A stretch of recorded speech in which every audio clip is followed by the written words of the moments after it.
Hello friends, back to my channel. আশা করছি আপনারা সবাই খুব ভালো আছেন, আমিও খুব ভালো আছি। নিয়ে চলে এসেছি পেপার মা সরস্বতী আইডিয়াল 2025।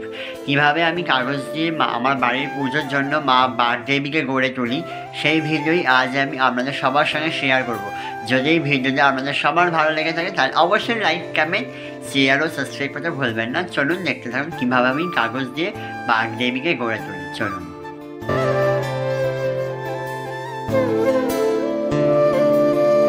2023 সালের লক্ষ্মী প্রতিমাটিকেই আমি মা মহাসরস্বতী রূপে আবার নতুনভাবে গড়ে তুলেছি। শুধু মায়ের আশীর্বাদের মুদ্রাটা চেঞ্জ করে দুটো ওপরে আর দুটো নিচে হাত করে দেবী মহাসরস্বতীর লুকটা ক্রিয়েট করার চেষ্টা করেছি। তারপর ফেব্রিকের সাদা রঙটা দিয়ে প্রথমে মায়ের বেস কালার করে নিয়েছি। প্রথম কোটটা দিয়ে নেওয়ার পরে আমি আরেকবার দিয়েছিলাম, তারপরে এরকম লুকটা এসছে মায়ের। তারপরে লাল রঙ দিয়ে মায়ের হাতের, পায়ের আর লাল অংশগুলো করে নেবো আমি।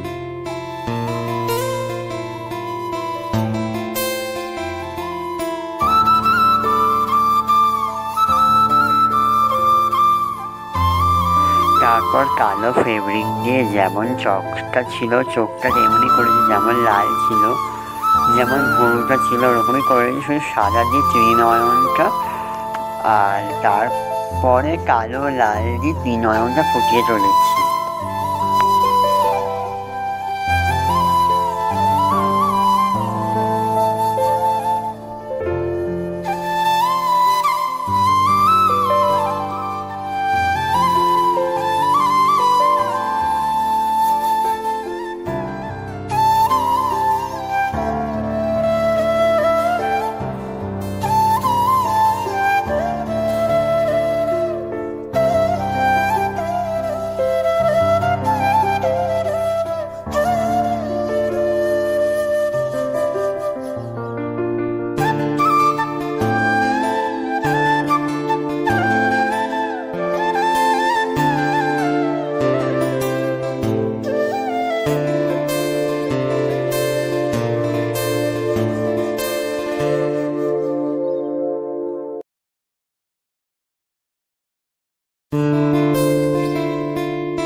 কাজ সম্পূর্ণ হয়ে গেছে। তারপর এখন আমি দেবীকে পুরো সাদা শাড়ি লাল পের এটা পরিয়েছি। এরপরে আমি চুলটা লাগিয়ে দেবো, তারপরে হাতে বীণাটা ধরিয়ে দেবো।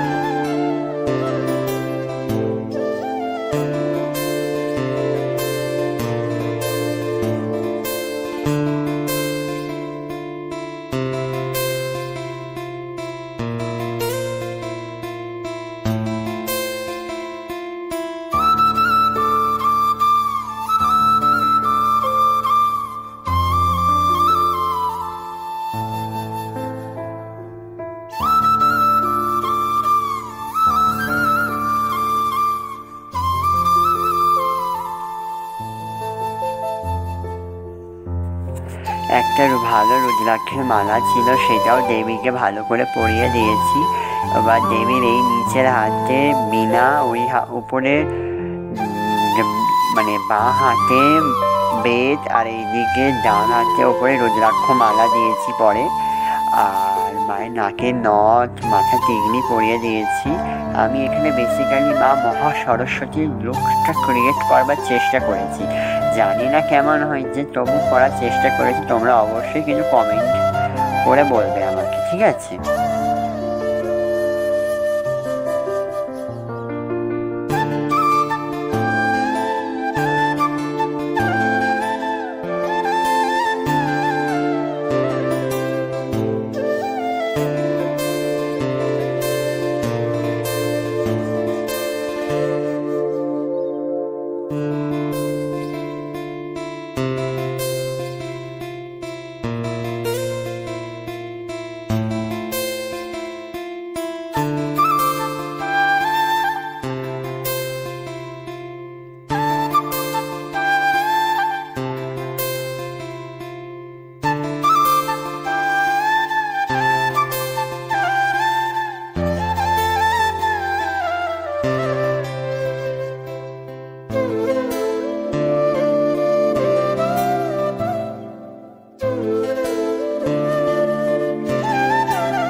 আশা করছি আপনাদের সবারই ভিডিওটা খুব ভালো লেগেছে। যদি ভালো লেগে থাকে তাহলে অবশ্যই লাইক, কমেন্ট, শেয়ার ও সাবস্ক্রাইব করতে ভুলবেন না। আজ আসছি, খুব তাড়াতাড়ি দেখা হবে কোনো একটা অন্য ভিডিওতে। ততক্ষণ সবাই সুস্থ থাকবেন, ভালো থাকবেন, টাটা।